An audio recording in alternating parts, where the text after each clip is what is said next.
Hello, good morning. Hello, teacher. Good morning. Hello, Sabrina. How are you today? It's Friday. Thanks God it's Friday. I'm fine, thank you. Uh, Are you home office today or you are in the office? Home office. Sorry? Home Home office. office. Okay, great. So you avoid the traffic of today, Mm-hmm. staying Yes, home. it's something good. Okay. Well, today we're going to practice what we've been learning this week. Let me share the screen. Thanks, there. For example, in this unit, we started learning about the qualities of exceptional people.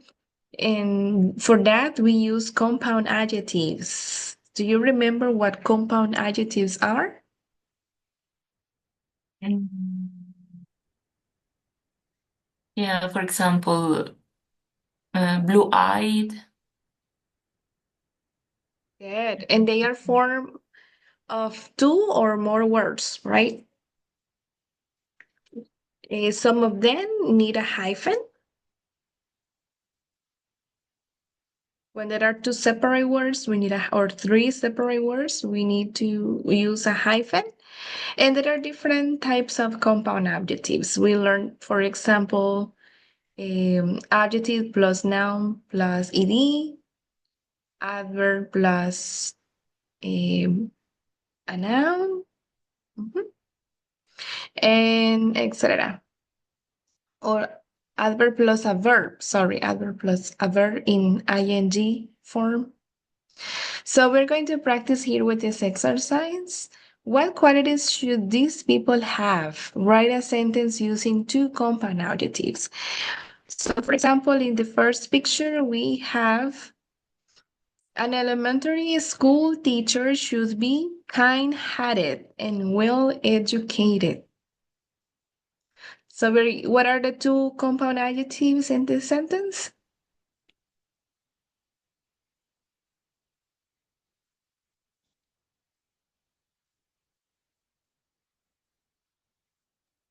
Sorry. Kind-hearted and well-educated. Exactly, well-educated. That word, education or educated, the pronunciation of the D is like G, edu, educated. Okay, good. So we have other ones like mountain climber, surgeon, judge, salesperson, soccer player. Okay, so you're going to write sentences describing the qualities, and the qualities should be described using compound adjectives. Okay, so that's the exercise by now. Mhm. Mm, Maybe a mountain climber should be open-minded and and open-hearted too. Okay. I think a mountain climber should be brave-hearted Mhm. because it has to be brave-hearted. Mhm. Okay. What about soldier? They have to be, I don't know, cold-headed, something like that. Okay, cold-headed. Yes. And maybe open-minded too, because they don't know how they will found in a body inside in a body. Well, okay. They don't know what they can find. They can find, right? So they should accept, Mhm. right, other ideas. They should be open to accept other ideas and opinions. Hmm. Good. Judge. Mm,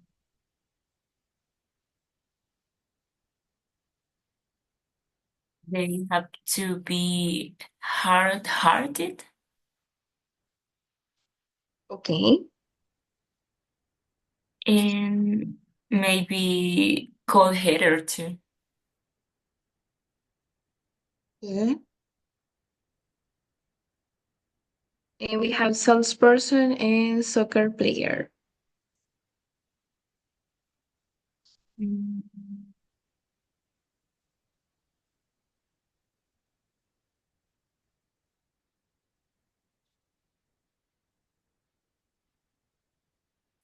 For a salesperson, maybe they have to be open-minded and kind-hearted. Mhm.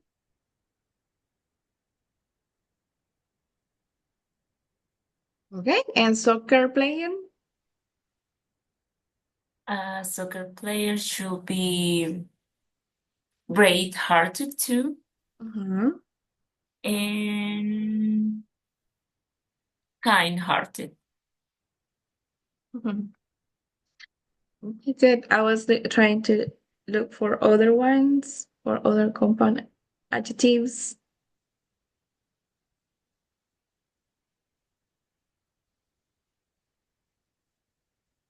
Mm,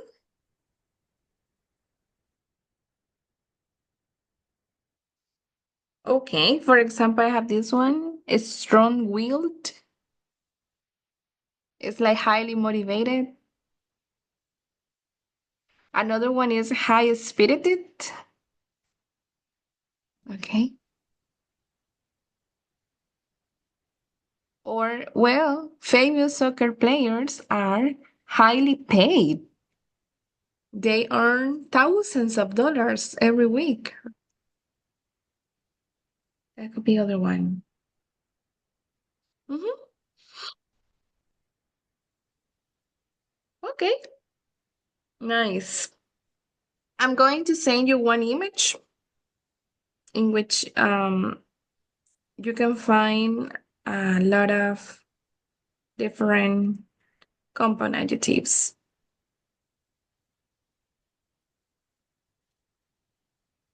Give me a moment. I will send it in a moment.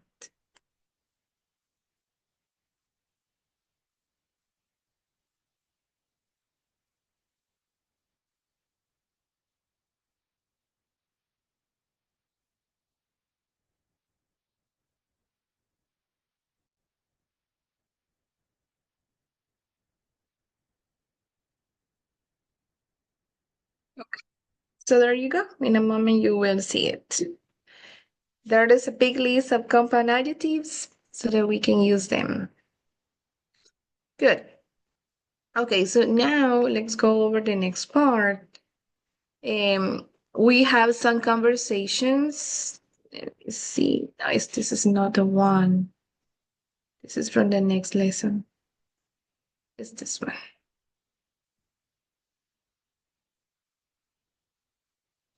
Okay, so yesterday we read a biographical profile of J.K. Rowling, and today we have another one, biographical profile, but this is a composer and conductor, Leonard Bernstein. Okay, and we have some questions to answer after reading. So would you like to read his profile, please? Leonard Bernstein. Was perhaps the single greatest figure in American classical music in the 20th century. Born in 1980 in Lawrence, Massachusetts, he studied piano as a child in Boston. Upon his graduation from Harvard University in 1939, He moved to Philadelphia to study at the Curtis Institute. By the time Bernstein finished his training, he was widely respected as a major talent in the music world. In 1943, Bernstein became the assistant conductor for the New York Philharmonic.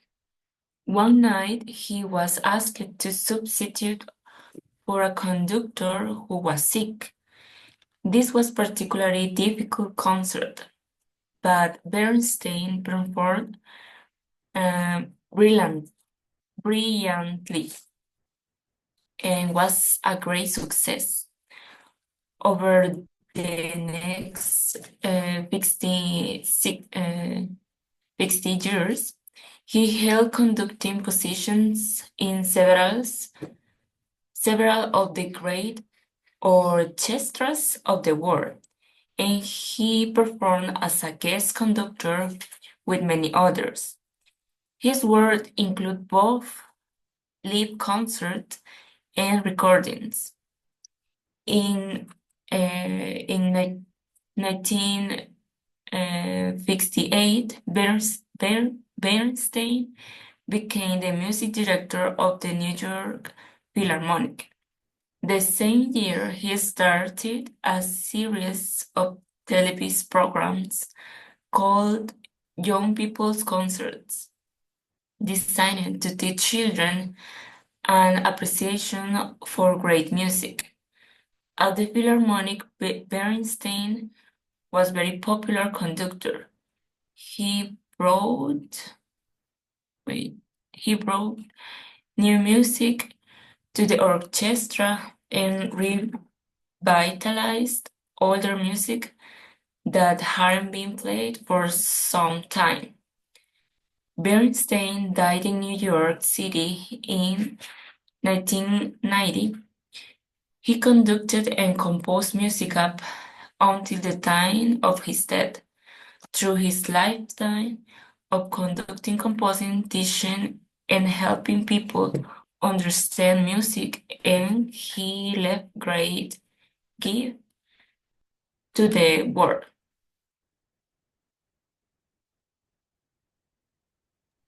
Thank you, Sabrina.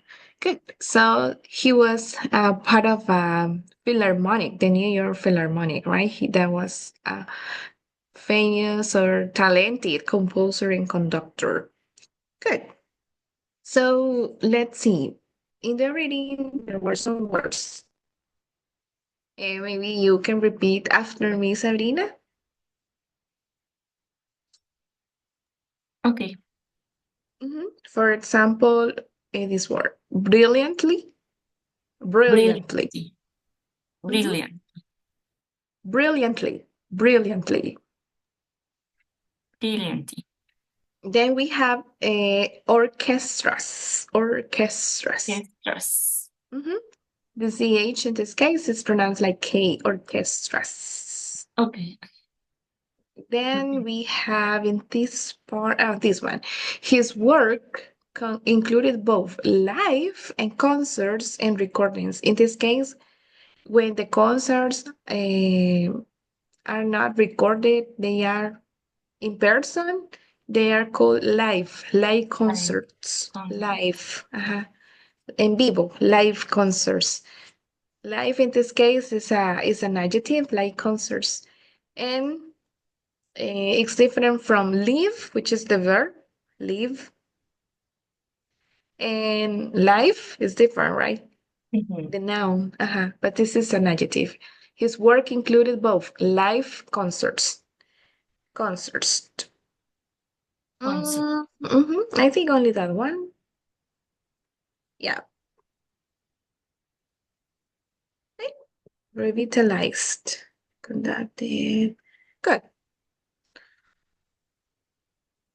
Now, in what year, try to find out the answers to these questions. In what year did Leonard Bernstein leave Harvard University?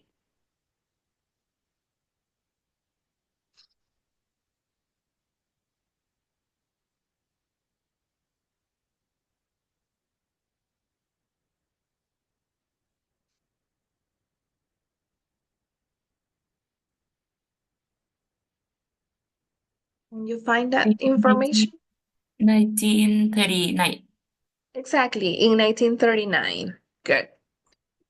Second question, how long did Bernstein conduct orchestras all over the world before he became the music director of the New York Philharmonic? 16 years. Okay. 15 years. In what year did Bernstein start Young People's Concerts? In what year did Bernstein start that? In 1958. Yeah, the same year that he became the music director, right? In 1958. Yeah, and this was a program designed to teach children an appreciation for great music. So that was the program to teach children to appreciate this type of music. I think it will be very disappointing to see how people like reggaeton today Yeah. and other types of music genre that are not like classical. Okay, now there are six number circles in the biographical profile. Find where each of the following sentences should go and write the number of the circle next to the sentence. Okay, the six number circles are here, right? You can see them 1, 2, 3, 4, 5, 6. And it says that you have to find where each of the sentences should go. Okay, so for example, number one, upon his graduation from Harvard University in 1939, he moved to Philadelphia to study at the Curtis Institute. Okay, we have three sentences. Would you like to read them, please? The sentences? A.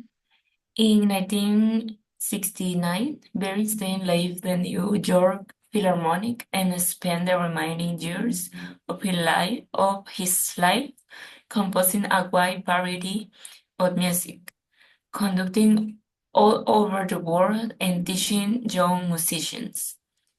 B. Musicians. Mhm. B. At 17, he entered Harvard University, where he studied composition.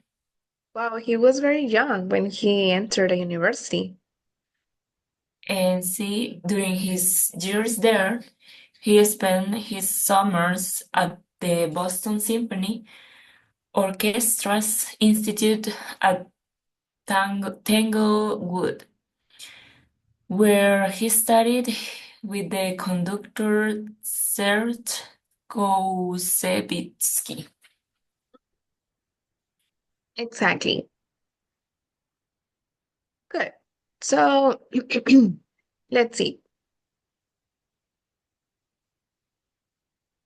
Which sentence should go in which number?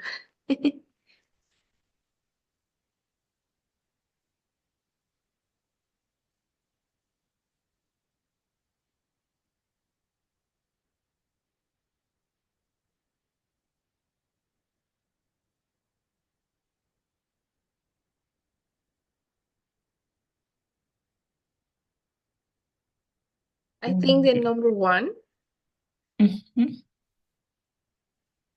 goes in letter B. Right? Before saying that he entered the Harvard University, we can say that this one. At 17, he entered Harvard University. And then upon his graduation from Harvard, he moved to Philadelphia. Mhm. Okay. And then this one, in 1969, Bernstein left the New York Philharmonic and spent the remaining years of his life composing a wide variety of music.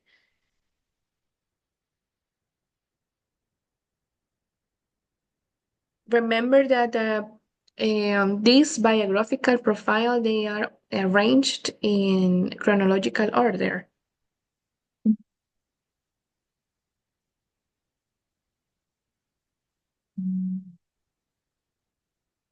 Maybe 6. Yes, number 6. Because before that we have 1958, so this part should be 1969. He left the Philharmonic, and then it's talking about what he did the next years. And okay, the last sentence is during his years there, he spent his summers at the Boston Symphony Orchestra's Institute at Tanglewood, where he studied with the conductor Serge Koussevitzky. Sounds like a Russian name. Okay, so it's during his years there.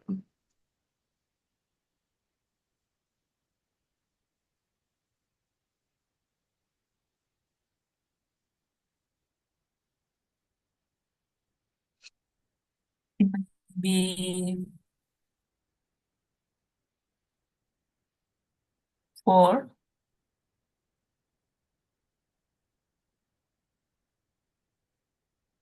Okay, it's talking first about the concert. It says he became the assistant conductor of the New York Philharmonic. One night he was asked to substitute for a conductor who was sick. This was a particularly difficult concert, but Bernstein performed brilliantly and it was a great success. We have Mhm. Number 3. Oh, I think it's number 2.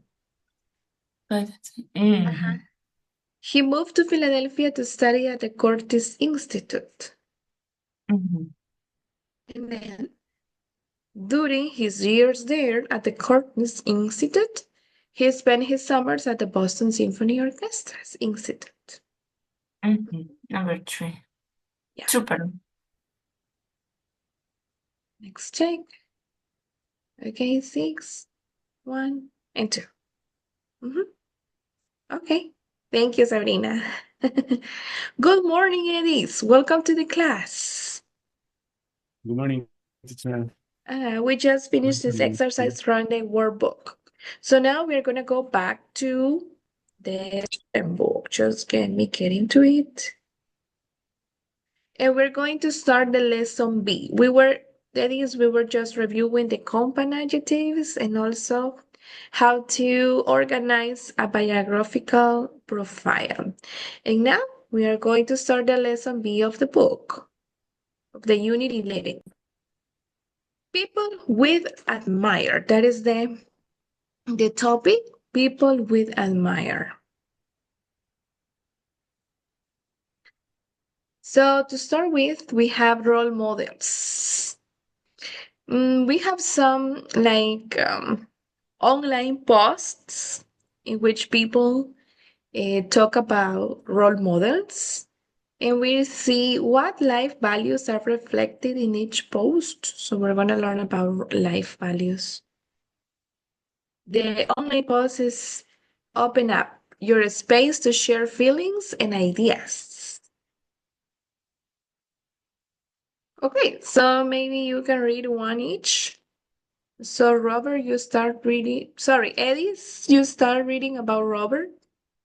And then Sabrina, Robert, and Sabrina. Okay? So please start Edis.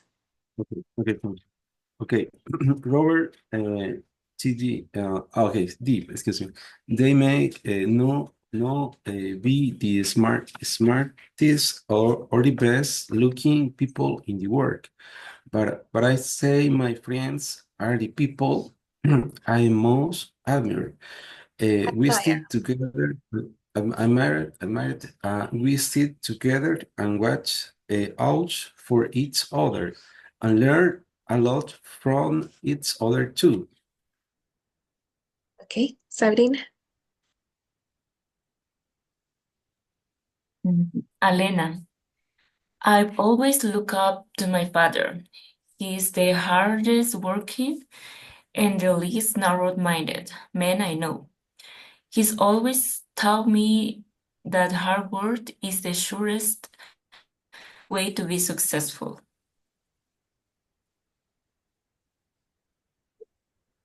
On drummer. On drummer, I'm not sure I had a role model. I mostly like to do my own thing, and I think it's because I'm not the most easily impressed person. When I meet someone new, and I am pretty sealed to trust people. I'm pretty slow to trust people. Slow. Yeah, trust Slow. people. Thank you. A sporty girl. One person I really respect is my soccer coach. He's tall competitor and he's the best trained soccer player I know. He's also one of the most round-hearted. Okay. Full too. My philosophy professor is my role model. Finally, her class is the most provoking and one I have ever attend Sunday. I like to be as well respect as she is. The last one, please. Amber. I always wanted to be more like my sister Tonya. While I tend to worry a lot, Tonya is the most easygoing person in our family. She never lets little problems bother her. So they are talking about the people they admire and respect, their role model, the person that is an example for them and that they want to imitate or want to follow. So, what about you? They are talking about their friends, their father, their a professor, soccer coach, sister, even. And they are not like famous or talented people, but they have like qualities that make them special, make them like a role model for these people. So now it's your time to tell me.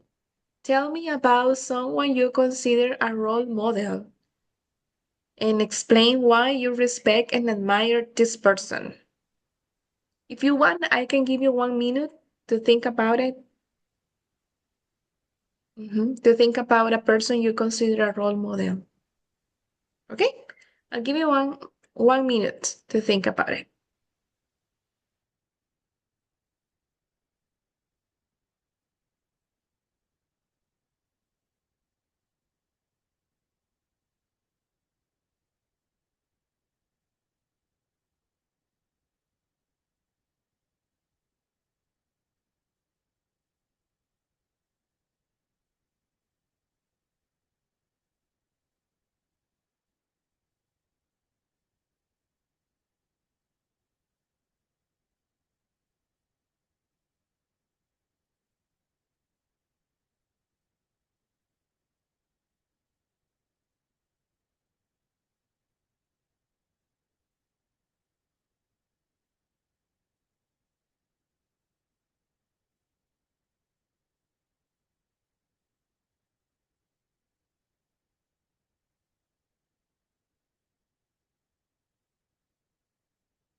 Okay. So are you ready to share about the person you admire the most or that you consider a role model? In my case, it's maybe my cousin. She's like 10 years older than me, and she's really disciplinada. I don't remember how to say Discipline? discipline because she practiced swimming She practices swimming, and also she goes to the gym and run. And she has an entrepreneurship. I don't know how to say that. Yes, yes. Yeah, that's And correct. Mhm. and she's also a mom. So I don't know how she That's schedule her time and achieve all these things in her life. And she's also a happy person. So she's my role model, I think. Wow, she's a busy woman and Mhm. multitasking. That's great. Okay, thank you, Sabrina. What about you, Ace?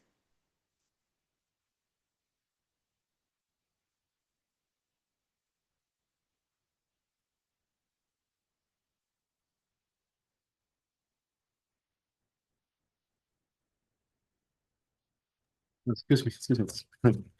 Okay, okay. In my case, teacher, really, my mother Sylvia is really my role model, because her life really is an example of very strong faith, courage, and integrity. Really learn many things.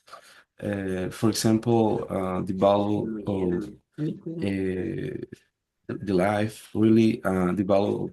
For example, in my case, saving to she learned to saving and really to how do you say, teacher, face the problem. Really face the problem is really important, and really is a bless I think of God for me.